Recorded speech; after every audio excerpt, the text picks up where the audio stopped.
In the highest heaven there is no throne. There is no white-bearded king ruling from a golden chair. There is only a machine, a vast, silent, terrifyingly beautiful loom of light and energy, weaving the very fabric of reality, spinning souls into existence and catching them again at the end of time. This is the ultimate secret of creation. This is what Baruch, the scribe of the prophet Jeremiah, witnessed on his forbidden journey through the seven heavens. And it is the very reason his testimony, his apocalypse, was erased from our Bibles and buried in the dust of history. What you are about to hear is not a story you were ever meant to know. It is a journey into the heart of a divine conspiracy, a truth so powerful it was deemed too dangerous for humanity. What if I told you that one of the most profound, detailed, and visually stunning accounts of heaven was intentionally hidden from you? Not because it was false, but because it was too true. The second book of Baruch, or the Apocalypse of Baruch, is not a footnote in history.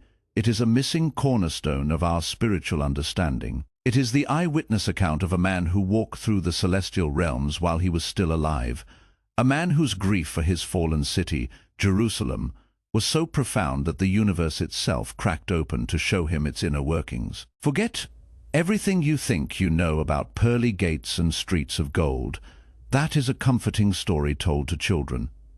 Baruch's journey reveals a cosmos that is far more complex, more dangerous, and infinitely more awe-inspiring. It is a universe of cosmic prisons, of light-eating birds, of chained, sleeping giants from before the flood, and of divine mechanics that operate on a scale our minds can barely grasp. So, prepare yourself. We are not just exploring an ancient text. We are unlocking a forbidden memory, retracing the steps of Baruch's ascent into a reality that has been veiled for millennia. The journey through the seven heavens begins now. Imagine the scene. The year is 586 BCE. The air is thick with the smoke and stench of death. The glorious city of Jerusalem, the heart of the Jewish faith, is a smoldering ruin. The armies of Nebuchadnezzar have laid it to waste, torn down the Temple of Solomon, and dragged the best and brightest of its people away in chains to Babylon. Among the weeping survivors is a man named Baruch, son of Neriah. He is not just any man. He is the loyal scribe, the confidant, the very hand of the great prophet Jeremiah. He has spent his life writing down Jeremiah's warnings, his prophecies of this exact doom. And now, it has all come to pass. His heart is a hollow cavern of grief. He sits by the ruins, fasting, praying, tearing at his clothes, his soul crying out to a silent sky. "Why?" he bellows. "Why have you allowed this? Why has your own city, your own people, been given over to destruction?" This is not the polite prayer of a comfortable believer. This is the raw, agonizing scream of a man whose world has been shattered. It is in this moment of absolute desolation, of pure, unfiltered anguish, that something extraordinary happens. His grief does not push God away. It acts as a beacon. It is a frequency of spiritual sincerity so powerful that it pierces the veil between worlds. Suddenly, the air shimmers. The dust and smoke coalesce into a form that is both terrifying and majestic. An angel of the Lord stands before him. But this is no gentle, cherubic figure. This is a being of immense power, his presence a crushing weight. His voice is not a song, but the sound of grinding stone and cosmic wind. He tells Baruch that his prayer, his genuine sorrow, has been heard in the highest heavens. He has been chosen for a journey that no mortal man has taken since the days of Enoch and Elijah. He is to be shown the secrets of the cosmos, the inner workings of divine justice, the blueprint of what was, what is, and what is to come. Baruch is to be taken on a guided tour of the seven heavens, but this is not a reward. It is a burden. He is being given this knowledge to share with a world that may not be ready for it, a world that may, in fact, reject him for it. The angel, his guide, makes it clear to see these things is to be forever changed, to be set apart from humanity. With this warning hanging in the air, the angel takes Baruch by the hand, and the ruined landscape of Jerusalem dissolves into a vortex of light and sound. His physical body is left behind, a temporary shell, while his spirit, his consciousness, is pulled upwards, beginning the most terrifying and enlightening journey in recorded history. Their ascent begins, the earth shrinks below, a beautiful wounded sphere. They pass through the turbulent atmosphere and into the void, but this is no empty space. It is a boundary, a demarcation line. And then they breach the first heaven. The experience is jarring. The light here is a dull, bruised purple, and the air is thick, heavy, like breathing in liquid sorrow. This is not a realm of joy.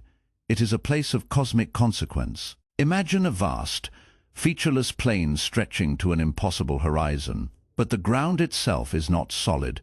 It's a shifting, churning mass of something. And on this plane are beings of immense size, figures that look like a grotesque fusion of man and beast. They are not demons in the traditional sense. They are something older, something more primal. Their forms are indistinct, constantly shifting, as if reality itself cannot decide what they are. Their faces are locked in masks of perpetual agonizing effort. What are they doing? They are building, or, more accurately, they are trying to build. They carry enormous, shapeless blocks of a dark, non-reflective material, heaving them with a strain that seems to vibrate through the very essence of this realm. They try to place them one on top of another, but as soon as a structure begins to take shape, it collapses back into the churning ground, and they must begin again. And again, for eternity. The angel turns to Baruch, his voice cutting through the oppressive atmosphere. "These," he says, "are the souls of the men who instigated the building of the tower. The Tower of Babel. This is not just a punishment, it is a perfect, poetic damnation." Here, in the first heaven, Baruch is shown the architects of humanity's first great act of unified hubris. They who sought to build a tower to breach heaven by force are now condemned to build a tower of failure for all time. They are trapped in the very concept of their sin. Baruch watches, horrified and fascinated. He sees that their torment is not inflicted by external torturers. Their prison is their own ambition, turned inward, made eternal. Their desire to reach the heavens has resulted in them being trapped in the lowest level of it, forever grasping and forever failing. This first heaven is a sobering lesson. It is the realm of karmic consequence, a place where sinful intentions become the very architecture of one's afterlife. It's a cosmic echo chamber where the sin and the punishment are one and the same. It is a place of utter futility, a warning that what you attempt on earth, with what heart you attempt it, will define your eternity. The journey has only just begun, and already the conventional view of heaven and hell is dissolving into something far more intricate and psychologically profound. As Baruch absorbs the horrifying futility of the first heaven, the angel pulls him onward and upward. The oppressive purple gloom gives way to a piercing, blinding whiteness. This is not the comforting white of purity, it is the sterile, cold white of a cosmic prison. They have arrived in the second heaven. This realm is a vast, perfectly smooth and seamless expanse, like the inside of an infinite sphere of polished bone. There is no ground, no sky, only this unnerving, featureless surface in all directions. Suspended in the center of this immense sphere is a single horrifying sight. A monstrous being, larger than any mountain on earth, is chained. But these are not chains of iron or steel. They are chains of frozen fire and solidified shadow. The creature is vaguely humanoid, but its proportions are all wrong. Its face is a mask of silent, unending agony, its mouth open in a scream that makes no sound, but that Baruch can feel in the very marrow of his soul. Its eyes are closed, yet Baruch knows that behind those lids is a consciousness that has not known a moment's peace for millennia. "Who is this?" Baruch whispers, his voice trembling. The angel's reply is chilling. "This is the one who gave the counsel to build the tower, for he said to the men, 'Come, let us build a tower so high that its top may reach the heavens.'" This is the spirit of hubris itself, the very will that drove them. Baruch realizes he is not just looking at a punished soul. He is looking at the imprisonment of a cosmic force. The builders in the first heaven were the hands. This being was the mind, the will, the architect of the rebellion. While they are condemned to a prison of eternal effort, this one is condemned to a prison of eternal immobility. his immense power held in absolute check. He who sought to move all of humanity to challenge the heavens is now unable to move a single muscle for all of eternity. But there is more. The angel directs Baruch's attention to the creature's body. From its tormented form, a dark viscous substance seems to be perpetually seeping, pooling around it before being drawn away by an unseen force. This, the angel explains, is the essence of his sin, the arrogance, the pride, the desire to supplant the divine order. It is being continuously drained from him, purified and repurposed by the cosmos. Nothing is wasted. This is a revelation of staggering importance. Sin is not just a moral failing, it is a cosmic substance, an energy that can be contained, drained, and even recycled. The second heaven is not merely a place of punishment, it is a cosmic filtration system. It is a divine mechanism for quarantining and neutralizing spiritual toxins on a grand scale. Baruch understands that the universe has an immune system, and he is looking at one of its containment cells. The sheer, cold, and calculated efficiency of it all is terrifying. This is not the act of an angry, emotional God. This is the working of an unassailable cosmic law. The journey is stripping away the anthropomorphic images of the divine and replacing them with a vision of immense, impersonal, and perfect systems. The comfort of a relatable deity is being replaced by the terrifying awe of an infinite intelligence. And they are only in the second heaven. Leaving the sterile prison of the second heaven, Baruch and his guide ascend again. The transition is profound. The cold, sterile white dissolves into a kaleidoscope of living color. An intoxicating fragrance fills the air, a scent of every flower that has ever bloomed, of rain on fertile earth, of life itself in its purest form. They have arrived in the third heaven, and Baruch recognizes it instantly, though he has only ever heard of it in Scripture. This is the Garden of Eden. But what if I told you the Garden of Eden is not in the past? What if it's not a lost location on earth, but a permanent, accessible dimension? This is what Baruch discovers. The garden exists, pristine and untouched, in this higher celestial plane. Rivers of what looks like liquid light flow through meadows of impossibly vibrant grass. The trees here are not merely wood and leaf, their trunks shimmer with trapped starlight, and their leaves whisper with ancient knowledge.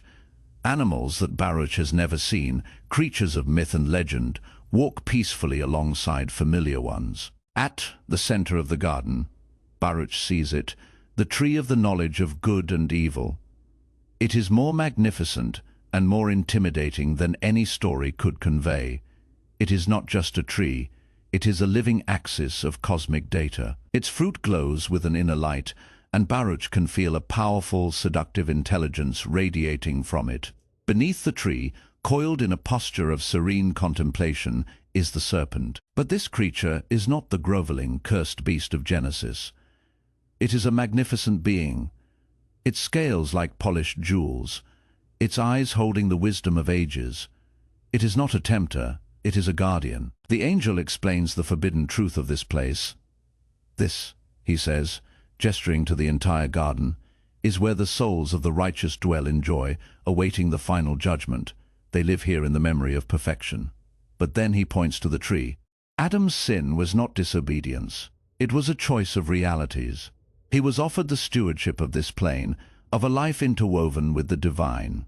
The tree offered a different path, the knowledge of duality, of separation, of self. The serpent did not lie when it said they would be as gods, it simply omitted the cost. To become a god of a limited material world, they had to forsake their place in an unlimited spiritual one. This is a paradigm-shifting revelation. The fall of man was not a fall into sin, but a fall into a different dimension of consciousness, a lower, vibrational reality of cause and effect, birth and death, good and evil, as separate concepts. They chose the world of struggle and learning over the world of being and knowing. The serpent was not a deceiver, but a gatekeeper to this alternate path, a path humanity had to walk to understand itself from the outside in. Baruch then sees the other great tree, the tree of life. Its light is almost too bright to behold. The angel explains that this tree is what sustains the garden and all the righteous souls within it. Its fruit grants not just immortality, but a complete and total union with the divine consciousness. This is the prize that awaits the righteous at the end of time, the path Adam turned away from. Baruch understands now. Heaven isn't just a destination, it is a return to a state of being that was the original birthright of humanity. The third heaven is a living museum of what was lost and a vibrant promise of what can be regained. It reframes the entire story of humanity, not as a tragedy of sin, but as a cosmic journey of separation and eventual, glorious reunion. The weight of this knowledge is immense, yet the journey is far from over. From the living paradise of the third heaven, the angel guides Baruch higher still. The vibrant life of the garden fades, replaced by a vast, open expanse that feels like the very heart of the sky. This is the fourth heaven, the plane of cosmic bodies, the realm where the great lights are controlled. But they are not what Baruch or any of us would expect. Imagine standing on a plane made of solidified light, looking up to see the Sunday, not as a distant star, but as a colossal chariot of fire, pulled by 40 angels whose wings radiate pure energy. The chariot itself is a marvel of divine engineering, and sitting atop it is a crowned driver, a being of immense stature, wearing a wreath of fire. As the chariot moves across this celestial plane, it leaves a trail of dazzling light, the very essence of daylight that will shine upon the earth below.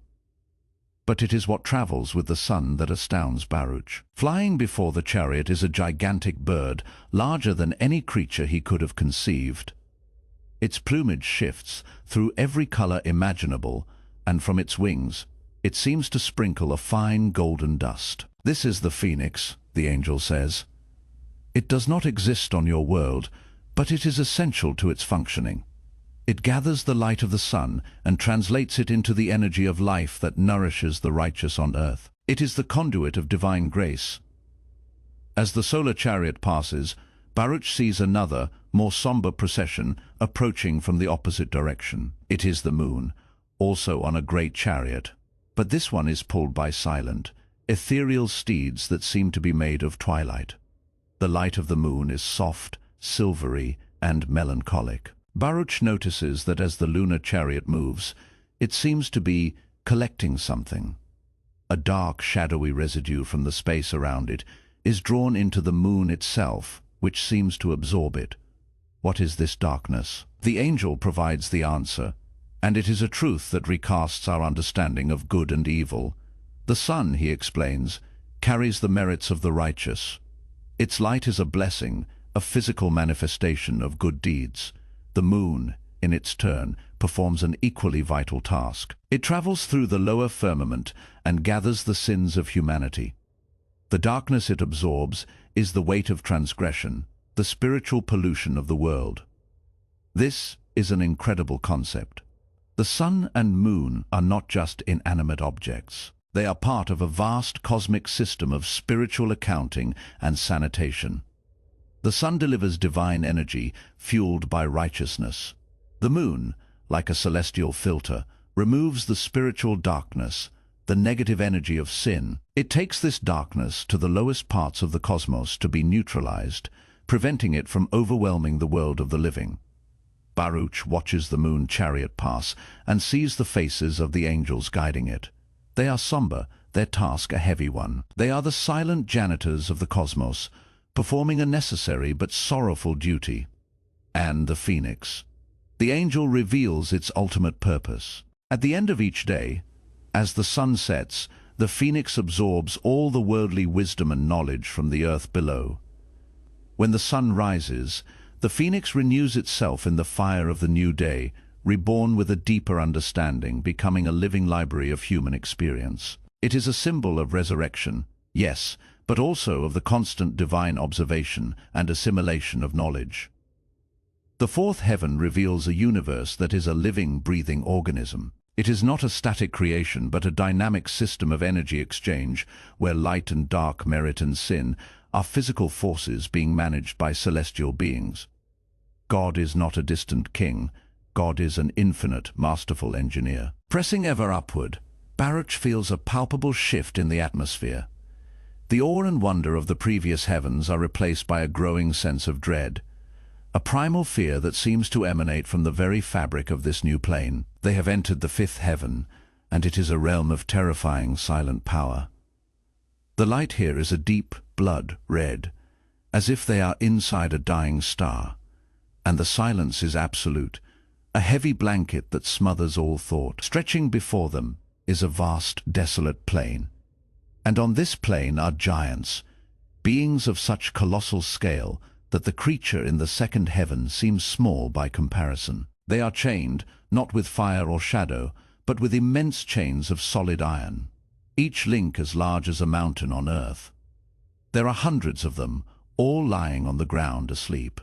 But this is not a peaceful slumber. Their immense faces are contorted in expressions of rage and sorrow, their mighty chests rising and falling with breaths that shake the very foundations of this realm. Even in their sleep, they radiate an aura of unimaginable power and primordial chaos. Baruch knows who they are without being told. The legends, the forbidden texts like the Book of Enoch, they all spoke of these beings. These are the Watchers. The Grigori, the angels who, in the days before the flood, descended to earth, took human wives, and taught humanity forbidden arts, weaponry, sorcery, cosmetics, astrology. Their offspring were the Nephilim, the giants who filled the earth with violence and corruption, precipitating the great flood. This is their prison. They are held here. The angel's voice is a low, reverent whisper, as if afraid to wake them. They are chained until the great day of judgment. Their power was too great, their sin too profound, to be contained in any of the lower realms. Baruch looks at their forms, and he sees the history of a forgotten age. These were beings of light who chose darkness, beings of wisdom who chose corruption. Their power is still immense, so vast that even in their magically induced slumber, it leaks out, poisoning the atmosphere of this heaven. As they pass by one of the sleeping giants, its eyelid flutters.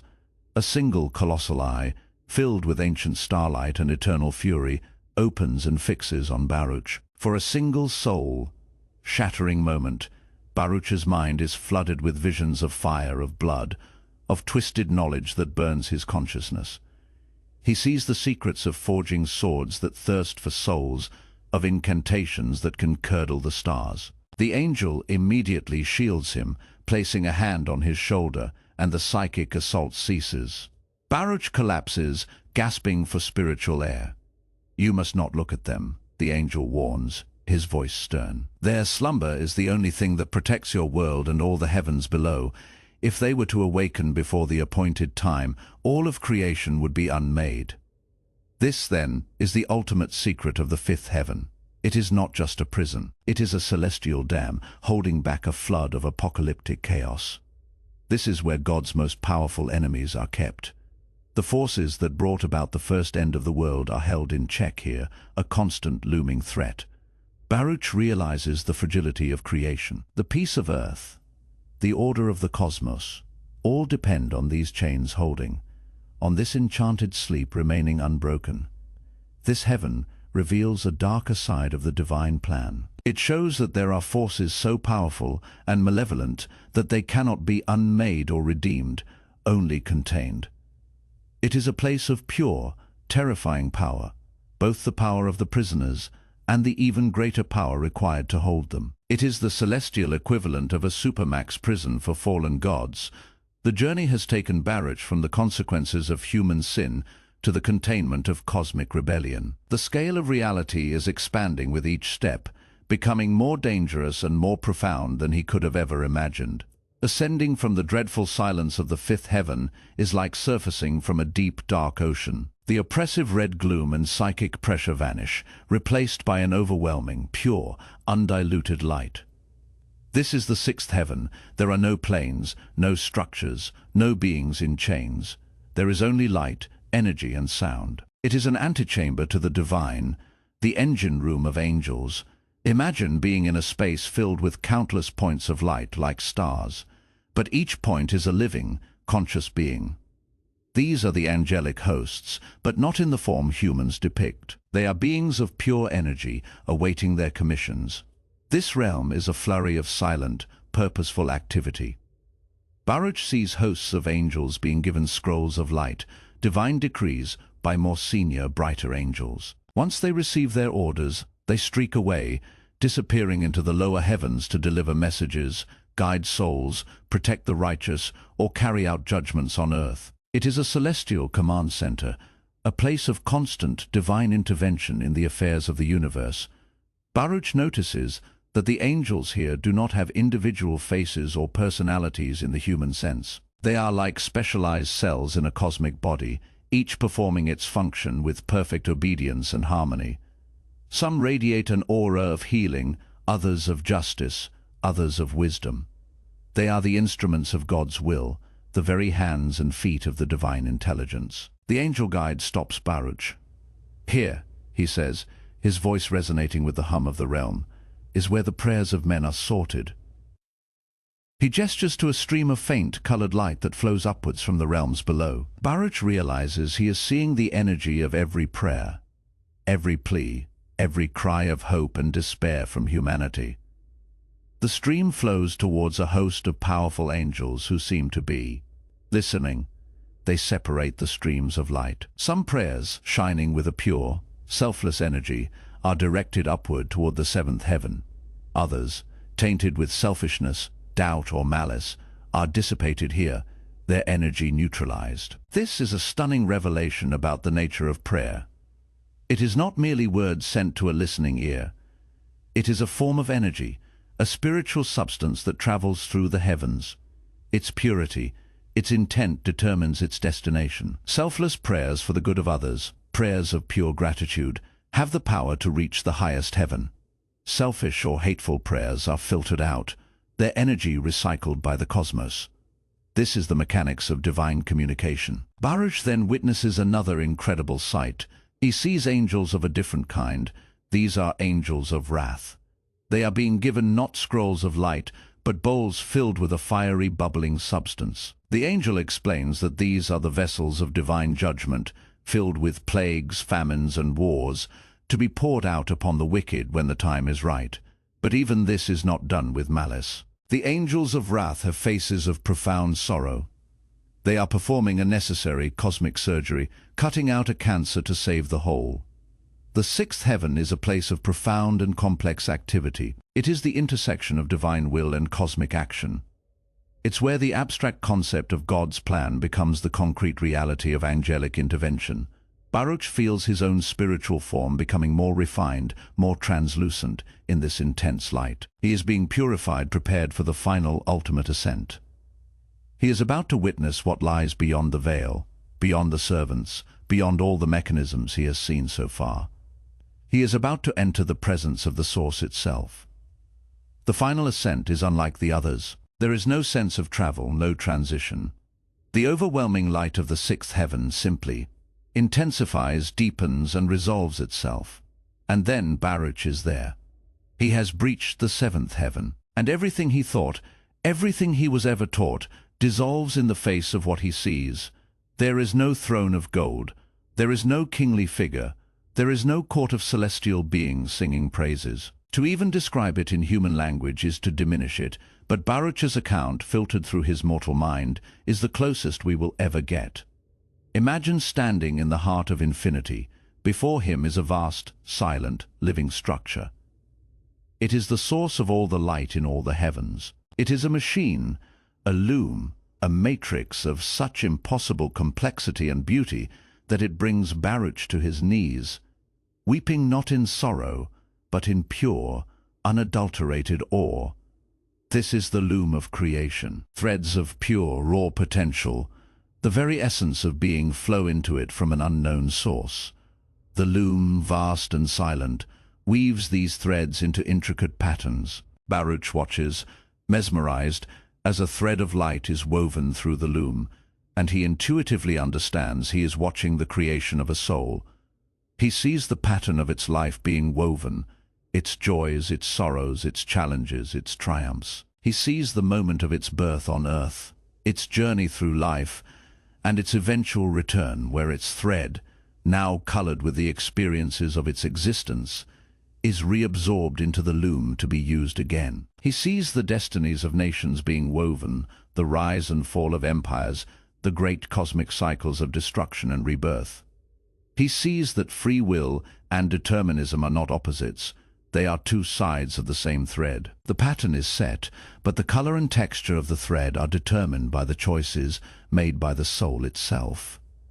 The universe is a finished tapestry, yet every soul is actively painting its own small part of it. The paradox is absolute, and in its presence, the human mind can only surrender. And who operates this loom? There is no operator. The loom operates itself. It is the thing itself.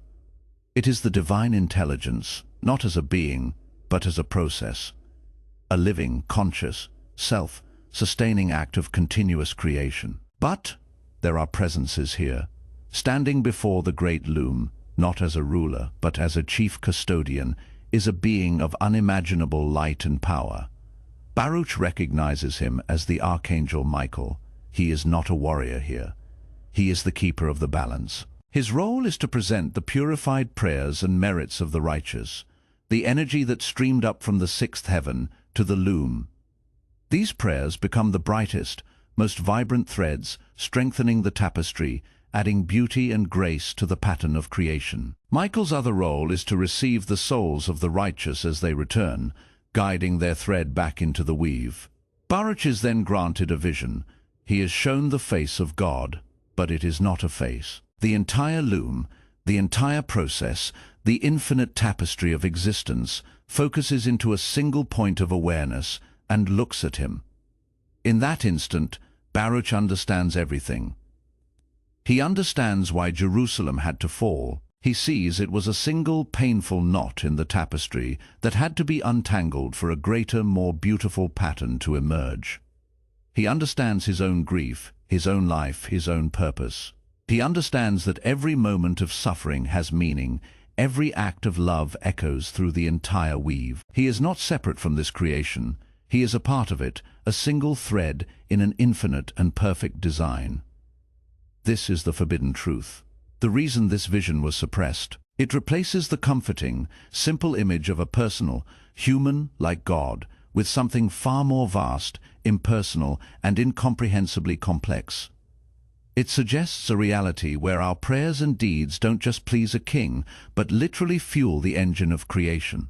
It implies that our existence is both predetermined and a product of our own free will. This knowledge is not a comfort. It is a crushing, liberating responsibility. It is the secret of the seventh heaven, and it is a truth that changes everything. After an eternity, or perhaps just a moment in the presence of the cosmic loom, Baruch feels a gentle but irresistible pull.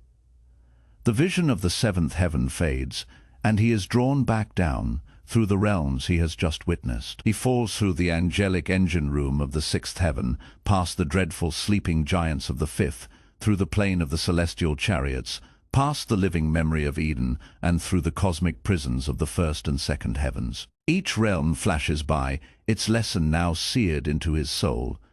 He finds himself standing once again amidst the smoldering ruins of Jerusalem, his physical body cold and stiff from his long vigil. The sun is setting, casting long shadows that look like the fingers of a grieving God. The angel is still with him, his form now seeming gentler, tinged with a shared melancholy. The journey is over. The weight of what he has seen settles upon Baruch like a shroud. He is no longer just a man grieving for his city. He is a man who has seen the blueprints of the universe, and the sight has broken him and remade him.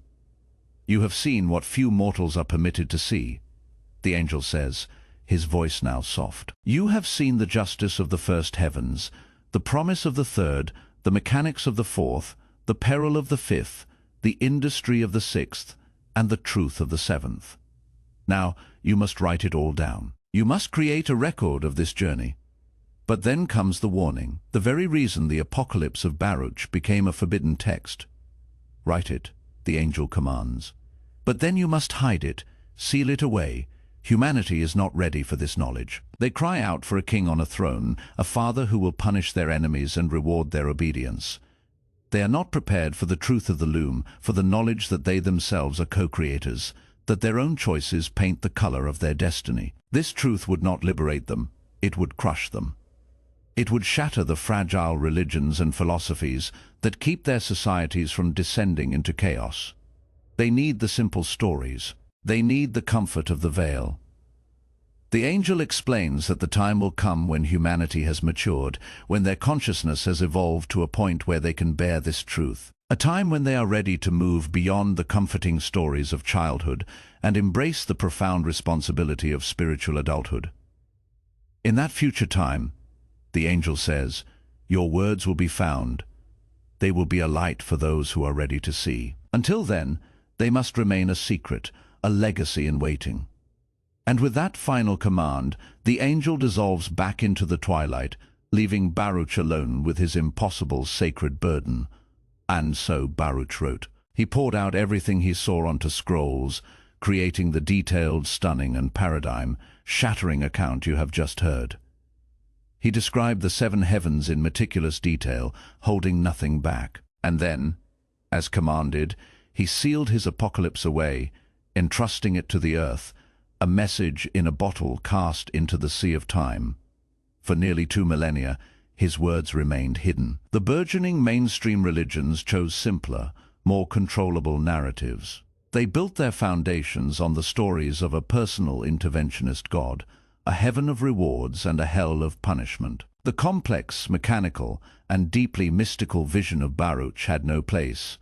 It was too challenging, too Gnostic, too Eastern in its feel.